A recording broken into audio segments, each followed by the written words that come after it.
Para walang pasok. Magandang umaga sa inyong lahat. Ganap ngayong maghapon.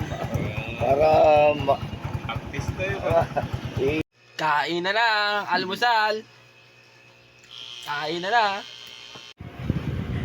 Dito tayo sa may tindahan. At may naksidenteng jeep na hulog sa palayan ngayong araw. Nahulog na sa palayan ng jeep. Wala namang sakit, wala namang nasaktan, guys. Ayan guys, oh. Nahulog yung jeep sa palayan.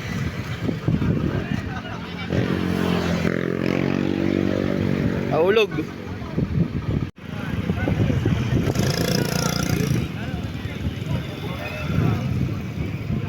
Guys, nandito na sa Pami. At magkakaroon tayo ng 2x2 ngayong hapon. 32 perasong 2x2. Guys, oh. 32 perasong kahoy. Isang biyahe na lahat. Kargado na naman.